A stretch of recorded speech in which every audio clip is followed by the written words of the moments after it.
যে কামরুল হাসান ক্যামেরার পিছনে যে ব্যক্তিটি আছে ওনার থেকে উদ্বুদ্ধ হয়ে আমি ব্লগ করবো ইনশাআল্লাহ। তবে এখনো আমার মোবাইলটা আমার অনেক দুর্বল, অনেক। হ্যালো গাইস, আজকে আপনাদেরকে আবার নতুন ব্লগিং ভিডিওতে স্বাগতম।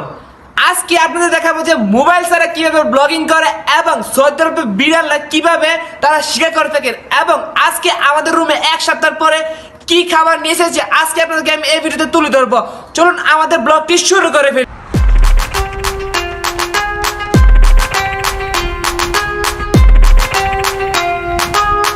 গাইস দেখো বিদেশি বিলাই কিভাবে এখানে বসে বসে রোদ পোয়াচ্ছে আপনার।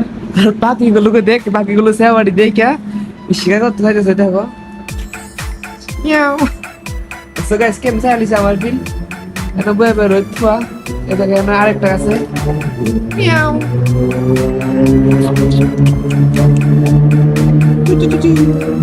দুধ মারছে। গাইছে আমি কাছে যাও না, সুন্দর আছে গাছ বিলাই দিয়ে, অনেক সুন্দর এখানকার বিলাইগুলো।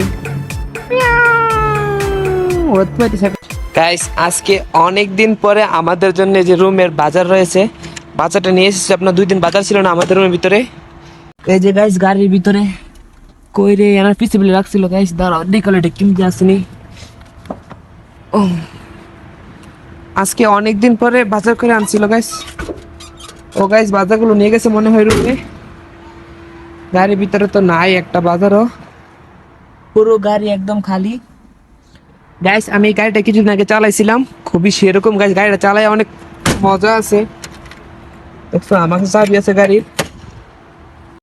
তো গাইস এখন যেতেছি আপনার রুমে গিয়ে আপনার গ্যাস্ট্রিকের বড়ি আনবো।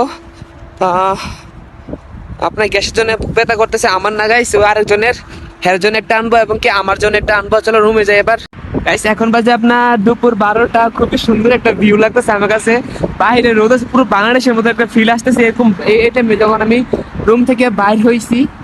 দেখো এখানে একটা নতুন একটা দোকান খুলছে, এটা তোমাদেরকে আমি দেখাবো পরে একটা ব্লগিং ভিডিওতে।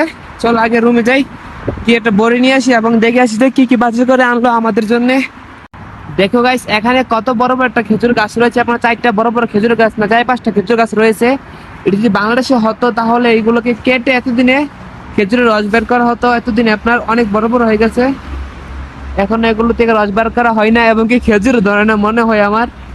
গাইস বাজারগুলো তো রুমে আনা হয় নাই, মনে হয় এগুলো গাড়ির ভিতরে রয়েছে। ভালো করে দেখতে হবে গাড়ির ভিতরে আছে কি না। রুমে তো নাই, গাড়ির ভিতরে নাই, আমি দেখছিলাম তোমাদেরকে দেখেছি।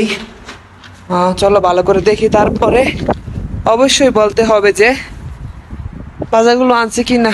না আনলে গাইস খুবই খবর আছে ওদের। বাহির রোদগুলো খুবই আরাম লাগতেছে আমার এখন।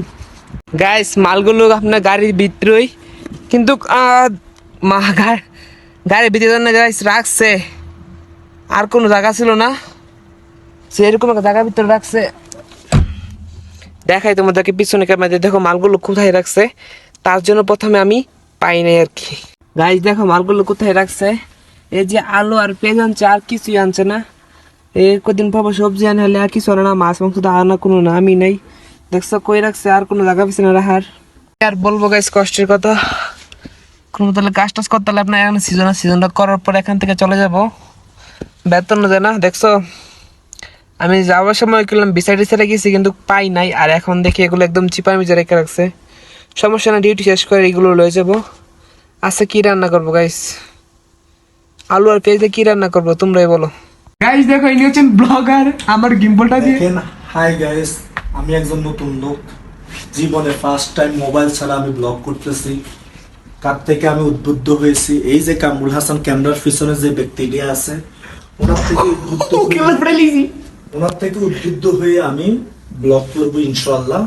তবে এখনো আমার মোবাইলটা আমার অনেক দুর্বল, অনেক পুরাতন। ওই যে আপনাকে বলি যে 2010 সালে যে নোকিয়া সেটটা আছে না 1100 কত, ওই সেটটা একটা নতুন মোবাইল কিনবো, কিনে তোর ফোন দাইছে শালার ভাই, শালা তুই আমার প্র্যাকটিস করতেছিস। প্র্যাকটিস করলে ভালো, তো স্বাস্থ্যের জন্য ক্ষতিকারক না। আইও